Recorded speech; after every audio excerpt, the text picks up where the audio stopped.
শুভ সকাল বন্ধুরা, কেমন আছেন সবাই? আশা করি যে যেখানে আছেন সবাই খুব ভালো আছেন এবং সুস্থ আছেন। লাইফস্টাইল উইথ সুতপার আরও একটি নতুন দিনে আপনাদের সবাইকে স্বাগত জানাই। এখন সকাল 7টা মতো বাজছে, আর এখন থেকে আপনাদের সঙ্গে নিয়ে শুরু করলাম আজকের গল্প। আজ মঙ্গলবার, ভাদ্র মাসের সংক্রান্তি, আর আমার শ্বশুরবাড়িতে লক্ষ্মী পুজোর চল আছে। এই যেমন ভাদ্র মাসের সংক্রান্তি, পৌষ মাসের সংক্রান্তি, তারপরে চৈত্র মাসের সংক্রান্তির দিন মানে আমাদের বিশেষভাবে লক্ষ্মী পুজো করা হয় গ্রামের বাড়িতে। তো ওখানে তো ঠাকুরমশাই মানে পুরোহিত মশাই এসে পুজো করেন, কিন্তু এখানে আর পুরোহিত দিয়ে পুজো করায় না, আমি নিজেই করে নিই। আর এই নিয়মগুলো যতটা সম্ভব মেনেই আমি পুজোটা করার চেষ্টা করি। আর যেদিন এই পুজো আজাগুলো থাকে সেদিন ব্যস্ততাটাও একটু বেশিই হয়ে যায়, কেননা হাজব্যান্ডের অফিসও আছে, তার মধ্যে সাংসারিক কাজকর্মগুলোও করতে হয়, আবার পুজোটাকেও সময় মতো করতে হয়। তো যাই হোক, আমি যতক্ষণ ঠাকুর ঘরে কাজকর্মগুলো করছিলাম সেই সময়ের মধ্যে হাজব্যান্ড উঠেও ফ্রেশ হয়ে গেছে। তারপর আমি নিচে এসে দুজনের জন্য চা করেও নিয়েছি, খাওয়াও হয়ে গেছে।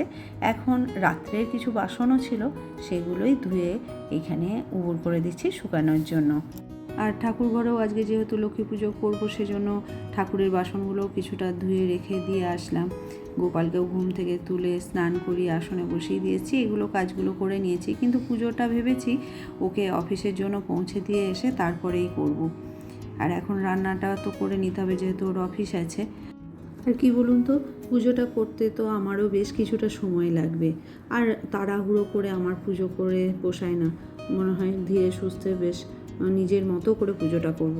তো সেই জন্যই এই পিছুটা নিয়ে আর যাব না ঠাকুর ঘরে, কেননা তাড়াহুড়ো হয়ে যাবে। এছাড়াও আজকে তো একটা বিশেষ দিন, আজকে তো বিশ্বকর্মা পুজো। তো সবাইকে জানাই বিশ্বকর্মা পুজোর অনেক অনেক শুভেচ্ছা আর ভালোবাসা। আর যাদের রান্না পুজো আছে তারাও খুব আনন্দ করে কাটান আজকের দিনটা। আর এই বিশ্বকর্মা পুজোর দিনে তো সবাই নিজের গাড়ি, বাইক যাই থাকুক সেগুলো ধুয়ে পরিষ্কার করে একটু পুজো করান।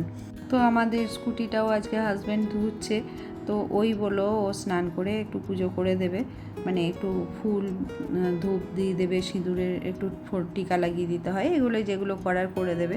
কেননা আমার তো স্নান করতে করতে এখনও বেশ কিছুটা সময় লাগবে। আর যেহেতু আমিও ওকে দিতে যাব, মানে গাড়িটা যেহেতু বার করতে হবে রাস্তায়, সেজন্য আগে একটুখানি ও ধূপ দেখিয়ে দিল। আর আজকে তো অনেকের বাড়িতেই বিশ্বকর্মা পুজো হয়, কারখানা টারখানা থাকলে, গাড়ি থাকলে সেখানেই বিশ্বকর্মা পুজো হয়।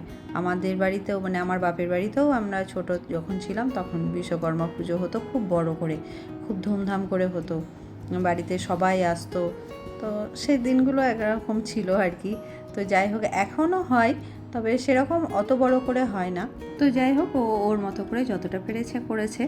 আর এরপর আমি যখন স্নান করে পুজো করব, তারপরে আমি বাকিগুলো করে নেব।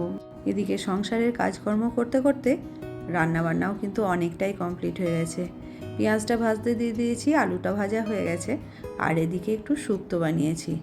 আজকে চিকেনটা করার যে খুব ইচ্ছা ছিল তা না, কিন্তু হাজব্যান্ড বললো করেই রাখো, যদি রনি রাত্রিরে আসে। সেরকম কোনো আশ্বাসও দেয়নি, বলেছে যদি পারি তাহলে যাব, জানি না কি করবে, আসবে কি না। তো যাই হোক, সেই জন্য করে রেখে দিলাম, তাহলে আমাকে রাত্রিরের দিকে আর রান্নাবান্না নিয়ে আর ঝামেলা করতে হবে না। তো যাই হোক, ওদিকে চিকেনটা কষতে দিয়ে এসে এদিকে ভাবলাম ঘরটাও ঝাড়ু দিয়ে নিই। আর ঝাড়ুটা এমনি দিলেই হয়তো তাড়াতাড়ি হয়ে যেত, কিন্তু আমার আবার বাতিক আছে, এই কোনা খোঁচা তলা সমস্ত ঝাড়ু দেবো, তা না হলে যেন আমার শান্তি হয় না। তো আমার যতটা ঘরের এরিয়া, যতটুকু জায়গা আমি ঝাড়ু দিই, আমি ঠিক করেই নিই যে আমি এই সময়টুকুনির মধ্যেই ঝাড়ুটা কমপ্লিট করে নেব। মানে ধরুন 10 মিনিট বা 15 মিনিট, যার যেরকম এরিয়া সেই হিসাবে দেখবেন একটুখানি টাইম ম্যানেজমেন্ট করে নিলে খুব কুইক কাজগুলো হয়ে যায়, আর অতটা মানে বিরক্তিও লাগে না। তো আমিও এরকম একটা টাইম ধরে নিই, মোটামুটি 8 থেকে 10 মিনিট বড় জোর আমার টাইম লাগে এইটুকু মানে ঘর আমার ঝাড়ু দিতে। তবে উপর সিঁড়ি নিচের সিঁড়ি যদি আমি ঝাড়ু দিতে যাই তাহলে কিন্তু একটু বেশিই সময় লেগে যায়। তো এইটুকু ঝাড়ু দিতে এর থেকে বেশি সময় আমার লাগে না। তারপর ঘর মোছা বলুন, যাই হোক আমি প্রত্যেকটা কাজের জন্য না একটা সময় নির্দিষ্ট করে রাখি যে এই 10 মিনিটের মধ্যে আমি এই কাজটা শেষ করব, কিংবা 15 মিনিটের মধ্যে আমি এই কাজটা করে নেব। এইভাবে কাজ করতে থাকলে একটা টাইমের মধ্যে, তাহলে দেখবেন মানে খুব তাড়াতাড়ি কাজগুলো আপনার হয়ে যাবে, সময়ের মধ্যেও হয়ে যাবে। আর একটা কাজ কমপ্লিট করেই কিন্তু অন্য কাজটা আমি করি, তা না হলে দেখবেন একটা কাজ করতে করতে অর্ধেক করে যদি আবার অন্য একটা কাজ করতে যাই, তখন দুটো কাজই সম্পূর্ণ হবে না আর সময়ও অনেকটা চলে যাবে। সেজন্য একটা কাজ সেরে আর একটা কাজ করি। আর এই যে ঘর মোছা, ঘর ঝাড়ু দেওয়া, বাসন ধোয়া, এগুলো তো দৈনন্দিন কাজ, এগুলো তো মানে করতেই হবে আমাদের।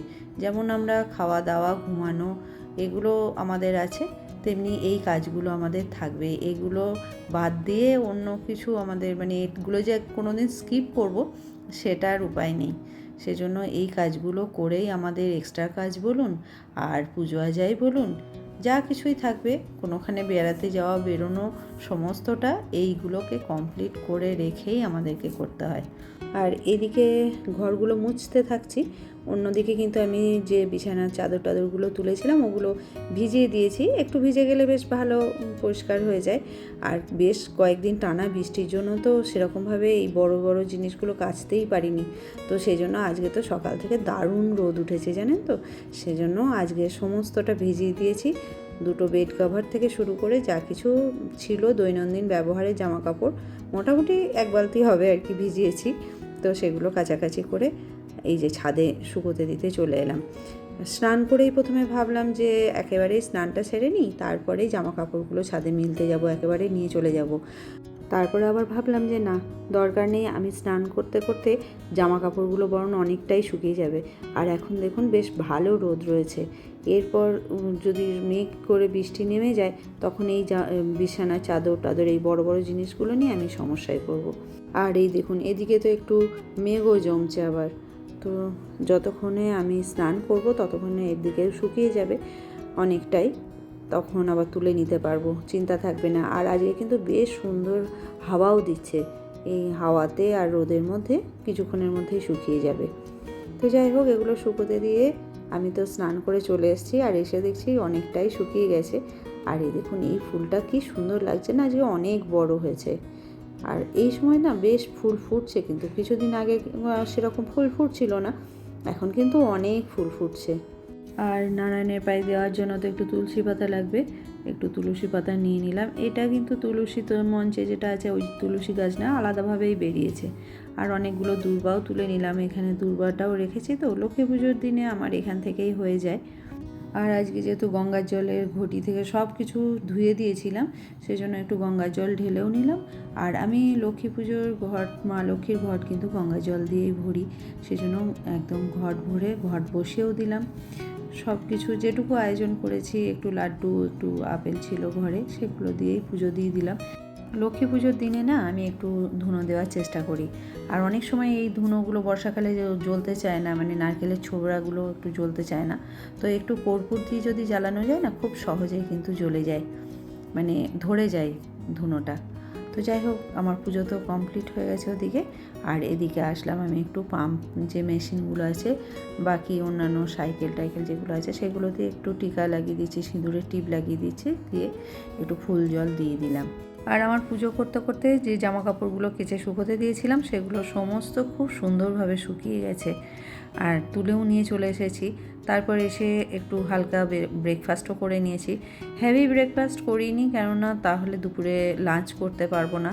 আর এই লক্ষ্মী পুজোর নিয়ম অনুযায়ী আমরা দুপুরে একবার ভাত খেতে পারি, সিদ্ধ ভাত হোক বা নিরামিষ ভাত হোক খেতে পারা যায়। তো যাই হোক, আজকে সকালে তো আমি আবার চিকেন রান্না করেছি, ওগুলো তো আর আমি খাবো না, তাই এসে আবার আমার জন্য একটু আলু ভাজা বসিয়ে দিলাম। আমি ওই ভাত আর আলু ভাজাই খেয়ে নেবো আজকে লাঞ্চে। একেবারে একটু বেশি করেই করে রাখলাম, তাহলে আমার জন্য রাত্রেও হয়ে যাবে আলু ভাজাতে। আর যেহেতু চিকেন করে রেখেছি, রনি যদি ওই বেলায় আসেও তাহলেও দুজনের জন্য হয়ে যাবে, যেরকম বানিয়েছি অনেকটাই বানিয়েছি আজকে। তো যাই হোক, এদিকে আমার জামা কাপড় গোছানো সব কিছু হয়ে গেছে কমপ্লিট। তো এগুলো জায়গা মতো এখন রেখে দেবো, তারপর লাঞ্চটা সেরে নেবো। শুক্তোটা বানিয়েছি, ওটা দিয়েই ভেবেছিলাম দুপুরে খেয়ে নেব, কিন্তু ওটা আবার রান্না করতে করতে না মানে ঠেকে যায় মাংসের সাথে, তো সেজন্য এখন একটু আলু ভাজা বানিয়ে নিলাম। খাওয়া দাওয়া সেরে একটু এডিটিংয়ের কাজ করছিলাম, তখনই এই ডেলিভারিটা দিতে এসছে। তো এটা একটা সাফারি কোম্পানির ব্যাগ, মানে ট্রলি ব্যাগ, তো সেটাই ডেলিভারি দিতে এসছে। এটা ওপেন বক্স ডেলিভারি ছিল, তাই খুলে দেখাচ্ছে আমাকে সাইজ এবং কালার ঠিক আছে কি না। তো সেটা আমি দেখলাম সবই ঠিক আছে, কিন্তু আমার বোঝার ভুলে একটু বড় অর্ডার দেওয়া হয়ে গেছে, এরকম ছোট ব্যাগ অর্ডার দিতে হবে, তাই রিটার্ন করতে হবে। তো যাই হোক, সেগুলো তো পরে করব। এখন আপনাদের থেকে নিচ্ছি বিদায়। আজকের ভিডিও আপনাদের কেমন লাগলো অবশ্যই কমেন্ট করে জানাবেন। যদি ভালো লাগে তাহলে একটা লাইক দেবেন।